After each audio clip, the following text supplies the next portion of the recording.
Bonjour chers amis. Aujourd'hui, j'aimerais vous parler d'un sujet très important. Les maladies qui apparaissent lorsque le sang ne circule pas suffisamment vers le cerveau. Ce n'est pas seulement l'accident ischémique transitoire, ce qu'on appelle parfois un pré-AVC, ni même l'accident vasculaire cérébral lui-même, mais aussi ce que nous appelons en médecine l'insuffisance chronique de la circulation cérébrale. Ce problème est beaucoup plus fréquent qu'on ne l'imagine, et il provoque de nombreux troubles dans tout l'organisme.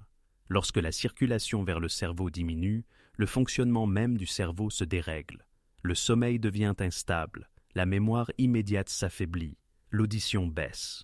Un bourdonnement ou des acouphènes peuvent apparaître, parfois des vertiges, un manque de coordination, ou encore des troubles de la vision, comme une fatigue oculaire, une atteinte de la rétine, voire une cataracte. Même la chute ou le ralentissement de la pousse des cheveux peuvent avoir pour cause ce manque d'irrigation cérébrale, car l'ensemble de ces tissus dépendent du bon apport de sang venant du cerveau. Pour remédier à tout cela, la première étape consiste à rétablir une bonne circulation sanguine vers la tête. Et la raison principale de la mauvaise irrigation, c'est le plus souvent la tension excessive des muscles du cou, en particulier les muscles latéraux et postérieurs. Il faut donc apprendre à les relâcher grâce à de simples étirements statiques. Installez-vous confortablement. Laissez tomber un bras le long du corps, puis inclinez doucement la tête de l'autre côté. La main repose sur la tête sans forcer, le bras est détendu. Vous pouvez, si vous le souhaitez, tenir une petite bouteille d'eau pour ajouter un léger poids. Restez ainsi environ 2 minutes en respirant calmement, puis changez de côté. Ensuite, penchez la tête vers l'avant, les mains croisées posées simplement sur l'arrière du crâne. Ne poussez surtout pas, la tête doit pendre librement. Les bras sont lourds, relâchés. 2 minutes dans cette position suffisent à détendre profondément les muscles cervicaux et à améliorer la circulation.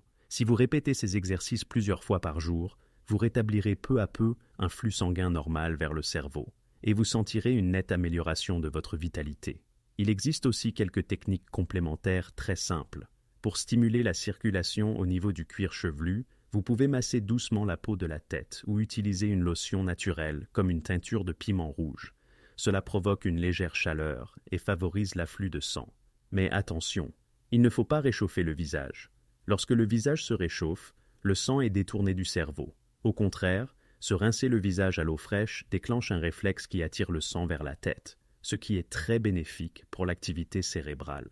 Les troubles de l'audition et de l'équilibre, eux aussi, peuvent venir d'un manque de circulation dans l'oreille moyenne. Une méthode efficace consiste à tirer doucement les oreilles vers l'extérieur en tenant la base du cartilage, pas les pointes.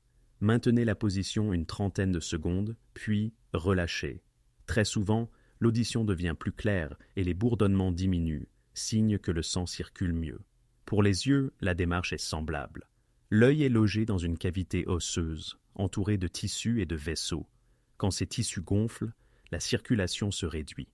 Fermez les yeux, posez 2 doigts sur les paupières, appuyez très légèrement, puis relâchez, 30 à 40 fois. Ce petit massage améliore le flux sanguin et détend les muscles oculaires. Vous pouvez aussi appliquer une compresse tiède quelques minutes.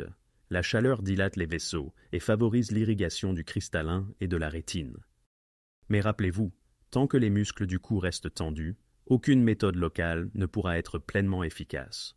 Voilà, chers amis, comment vous pouvez, simplement et sans médicaments, restaurer une bonne circulation sanguine vers le cerveau et soulager de nombreux troubles du quotidien. Prenez soin de vous, pratiquez ces exercices régulièrement et vous verrez les résultats. Je suis le docteur Gabriel Potin, je vous remercie de votre attention et surtout, restez en bonne santé.